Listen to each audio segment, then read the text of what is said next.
ज्याने भाजपचे कार्यालय फोडणाऱ्याला तिकीट मिळालं, एवढी लाचारी, ज्यांना शिवीगाळ केलं त्यांना तिकीट मिळालं, कोण निवडून येईल यापेक्षा कोणाला पाडायचं हे एकदा निश्चित झालं पाहिजे. त्यासाठी आम्ही कामाला लागलो आहोत. अब की बार 400 पार ही घोषणा आहे. एखादी जागा पडली तरी काही फरक पडणार नाही. नाही, भाजपवाले पण म्हणत होते सगळा जिल्हा तिकडे गेला आहे का, यांना तिकीट देऊ नका. मला याचं कौतुक वाटते आणि थोडं दुःखही वाटतं का ज्या रानानं भाजपचं कार्यालय तोडफोड करून भाजपच्या कार्यकर्त्यांना कानपडीत मारलं, पालकमंत्रीने तो बालकमंत्री आहे असं हिणवलं. आता कार्यालय फोडणाऱ्याला चे झेंडे घ्यायला लागतं ना कार्यकर्त्यांना हाती, एवढी लाचारी. तुम्ही सांगा, म्हणजे भाजप असा पक्ष आहे दिसतं मला का ज्यानं कार्यालय फोडावं, कार्यकर्त्याला मारावं, चांगलं ठोकून धरावं, त्यांच्यावर गुन्हे दाखल करावे, त्याला उमेदवारी द्यावं, त्याचे झेंडे हाती कार्यकर्त्याला घ्यायला लावायचं. मला वाटतं एवढी लाचारी कोणावर येऊ नये.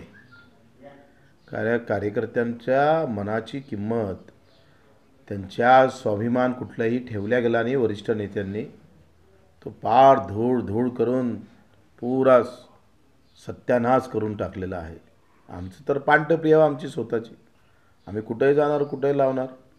पण ज्यांनी भाजप मोठी केली, प्रभू रामचंद्राच्या मंदिरासाठी ज्यांच्यावर गुन्हे दाखल झाले, असे किती एससीमधले लोक आहे, कार्यकर्ते आहे, त्यांना काय भेटले? तुम्ही सामान्य कार्यकर्त्यासाठी पक्ष म्हणून कधी उभं राहणार का? उलट त्याच्यावर लाचारी अशा प्रकारची वेळ यावी हे अतिशय चुकीचं आहे.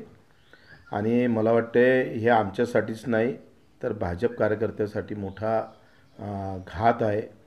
त्यांच्यासाठी त्यांचा स्वाभिमान सगळा दुखावलेला गेलेला आहे. अजूनही भाजपच्या कार्यकर्त्याचे फोन येत आहे, बहुत चांगला निर्णय घ्या, आम्ही सोबत राहू. आम्ही काय करतो आहे तुम्हाला माहीत आहे. उमेदवार वेळ आली तर उमेदवार देऊ, चांगला उमेदवार भेटला तर,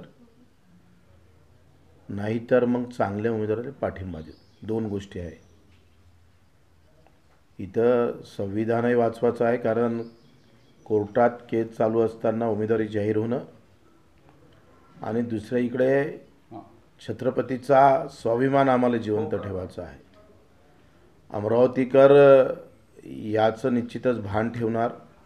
आणि आम्ही सगळ्या लोकांना सांगतो आहे का, आता अडसूळ साहेब उमेदवारी भरणार होते, त्यांना आम्ही सगळ्यांना सांगतो आहे का आता कोण निवडून येणार याच्यापेक्षा कोणाला पाळायचं हे एकदा निश्चित झालं पाहिजे. त्यासाठी आम्ही कामाला लागलो आहे. चांगला उमेदवार भेटला, निवडून येत असेल तर उभं करू, नाही भेटला तर सक्षम उमेदवाराला पाठिंबा देऊ. भाऊ, मुख्यमंत्र्यांकडे तुमची बैठक झाली, काय त्या बैठकीत नेमकं ठरलं?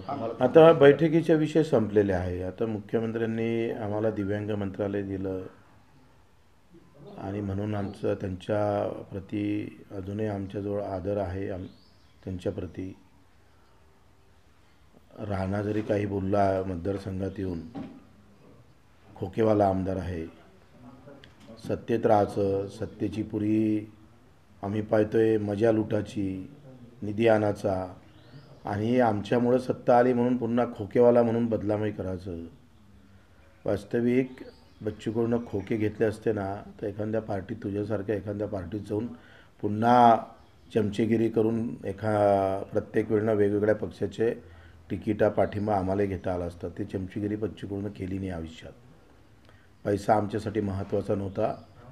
आजही आम्ही शिंदेसाहेबाचे आभार का मानतोय का ते दिव्यांग मंत्रालय दिलं. जे आंदोलन 15 वर्ष आम्ही चालवलं आणि ज्याच्यासाठी चालवलं ते एका जाण्यानं जर आमचं मंत्रालय निर्माण होत असेल तर ते आम्ही स्वीकारलं आहे. पण त्यालाही बदनाम करण्याचं काम राणानं केलेलं आहे. आणि म्हणून तो सगळ्या गोष्टी आमच्या डोक्यात आहे. आणि एकंदरीत या अमरावती जिल्ह्याची होणारी व्यवस्था, इथं संत्र्याचे भाव पडले, लोकसभेमध्ये कुठल्याही प्रकारचा आवाज उठवला गेला नाही. सोयाबीन असेल, कापूस असेल, या सगळ्या ह्याचाला पतन होत असताना फिनले मिलचे भोंगे बंद झाले, रेल्वे चालले नाही, विमान उडलं नाही, कुठलंही एक चांगलं काम या जिल्ह्यात झालेलं नाही सत्ता असतानासुद्धा. तर या सगळ्याचा स्वाभिमान टिकवण्यासाठी पुन्हा अमरावतीकर अभिमानानं ह्या गोष्टी सगळ्या डोक्यात घेईल आणि नवनीत राणाला पाळण्याची शपथ घेईल. त्यासाठी आम्ही कामाला लागू.